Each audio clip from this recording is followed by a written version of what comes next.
Danes v Pomurskem dnevniku. Jutri začetek božičnega sejma. Pomagajo tistim v stiski. Na šoli zasegli pirotehniko. Stroški presegli 200 tisočakov. Vreme jutri bo zmerno do pretežno oblačno.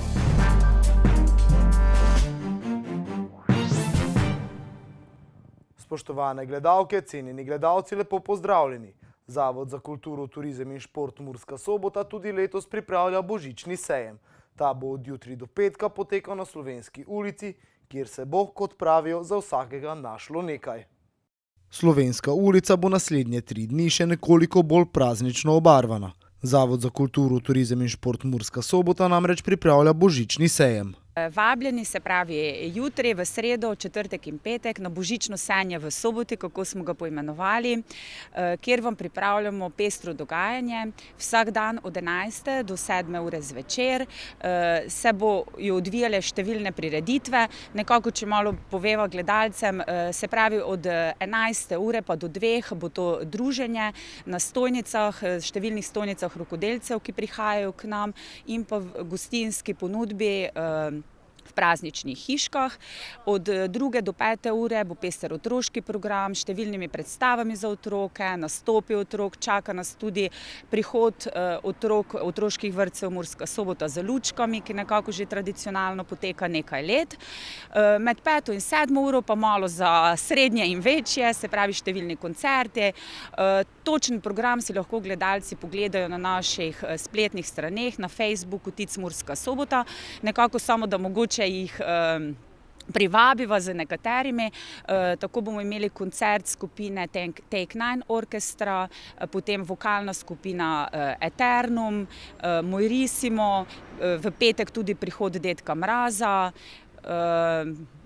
Beletinke bojo tudi nastopale. Kako so obiskovalci v prejšnjih letih sprejeli ta božični sejem? Kako ste videli njihov odziv? Ja, vsako leto nekako uspemo privabiti vse več ljudi, da pridejo obiskat naše rokodelce, ki se resnično trudijo in ponujajo izdelke ustvarjene izpod njihovih prstov. Tudi novoletna darila oziroma božična darila ljudje pridejo iskat na te stojnice, pa vse pogosteje se tudi podružijo v prazničnih hiškah, popijejo kakšnega kuhančka oziroma kujo novino, kako mi pravimo, tako da smo kar zadovoljni. Mladi pa so verjetno najbolj navdušeni prav nad Dedkom Mrazom. Seveda, otroci tako kot vedno najbolj čakajo, nestrpno pričakujejo Dedka Mraza, ki se vsako leto pripelje z nekim drugim vozilom, ker pač snega žal ni in ne more priti s sankami. Tako da vabljeni res v petek, nekako malo pred 5. uro, na prihod Dedka Mraza in obdarovanje, ki bo sledilo.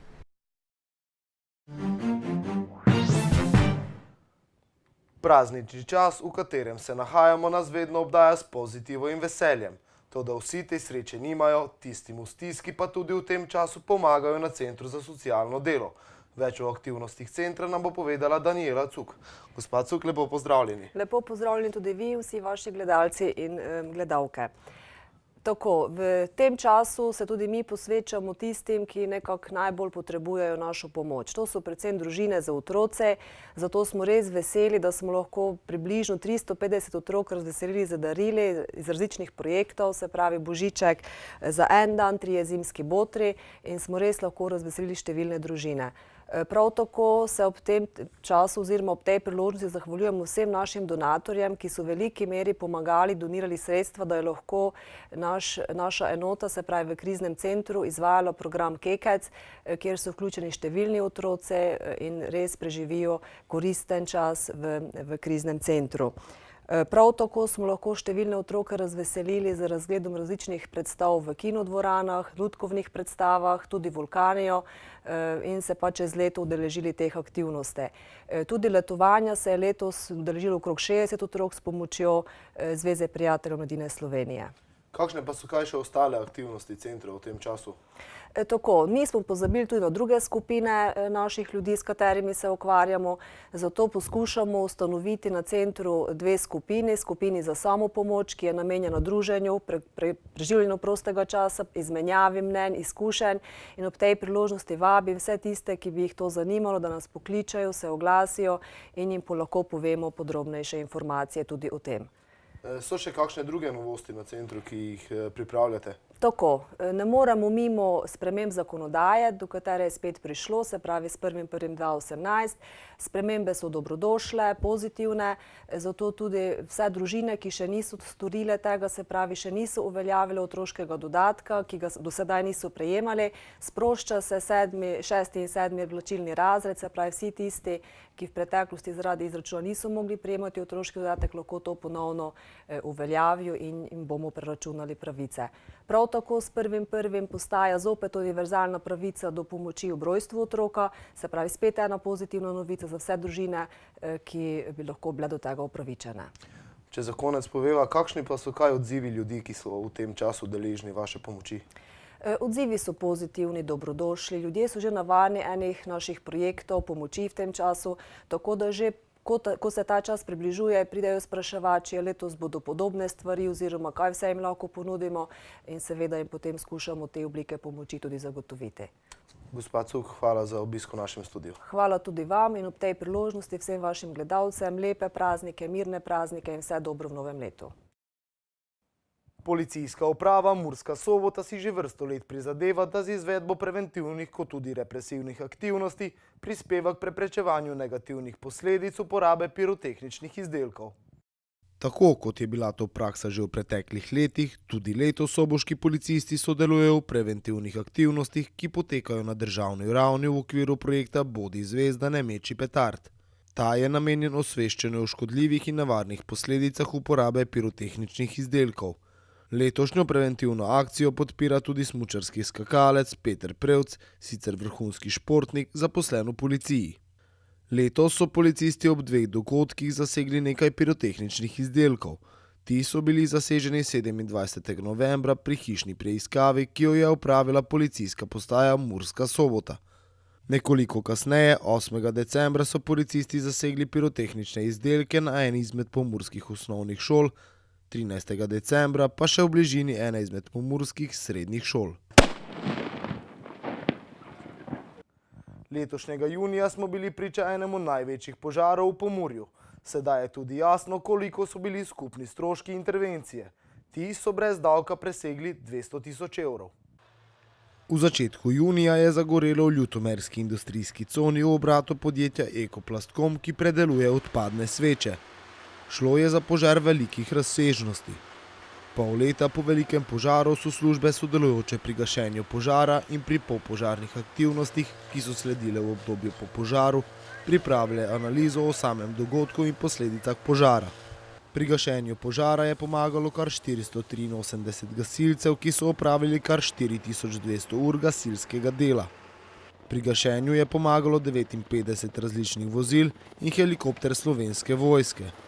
Ta je v 15 preletih na požarišče odvrgel kar 30 000 litrov vode. Sicer pa so za gašenje požara porabili kar 3 milijone litrov vode. Skupni strošek intervencije je tako po končnih izračunih znašal dobrih 200 000 evrov. Pred 10 dnevi je prišlo do prometne nesreče, v kateri se voznik sreči ni telesno poškodoval. So pa naknadno ugotovili, da je imel v krvi več kot 4 promile alkohola.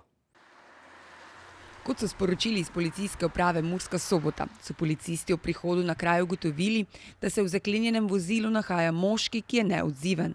Na kraj je prišla tudi lastnica vozila, ki je vozilo z rezervnim ključem odklenila in s tem omogočila dostop zdravstvenemu osebju do voznika. Voznik je bil z reševalnim vozilom odpeljan v splošno bolnišnico Murska Sobota, kjer je bilo ugotovljeno, da se v nesreči ni telesno poškodoval, ampak je le akutno pijan.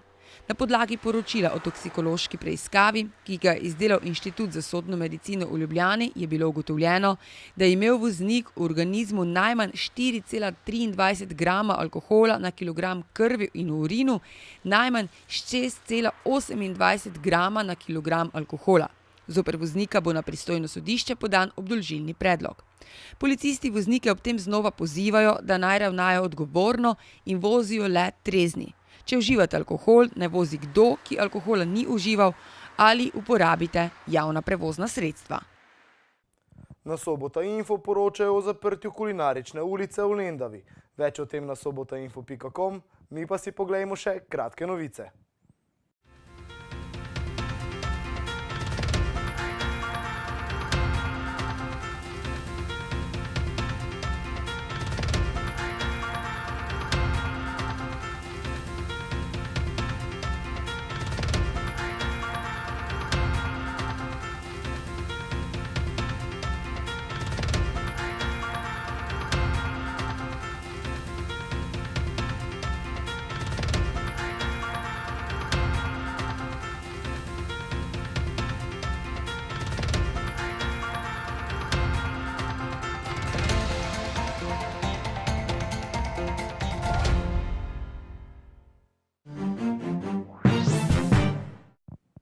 Jutri bo sprva povsod zmerno do pretežno oblačno. Čez dan se bo predvsem v zahodni in deloma v srednji Sloveniji delno razjasnilo, več oblačnosti pa bo ostalo v vzhodnih krajih, več o vremenu pa v vremenski napovedi. Danes smo imeli jasen dan s temperaturami okrog 6 stopinj Celzija. Opoldne ste v Krinskem parku Goričko, Radencih in Murski Soboti namerili 0 stopinj, v Lendavi pa stopinjo nad ničlo. Jutri bo sprva povsod zmerno do pretežno oblačno. Čez dan se bo predvsem v zahodni in deloma v srednji Sloveniji delno razjasnilo, več oblačnosti pa bo ostalo v vzhodnih krajih. Najnižje jutranje temperature bodo v severovzhodni Sloveniji, v Murski Soboti in Mariboru okrog -3 stopinje, dnevne pa se bodo dvignile do 4 stopinj nad ničlo. V četrtek in petek bo delno jasno z občasno povečano oblačnostjo. Ponekod po nižinah se bo zadrževala megla ali nizka oblačnost. Temperature v naših krajih se bodo zjutraj gibale od -1 do 0, dnevne pa okrog 5 stopinj Celzija. Toliko smo vam pripravili v današnjem Pomurskem dnevniku. Za več informacij obiščite našo spletno stran. Bodite z nami in nasvidenje do jutri.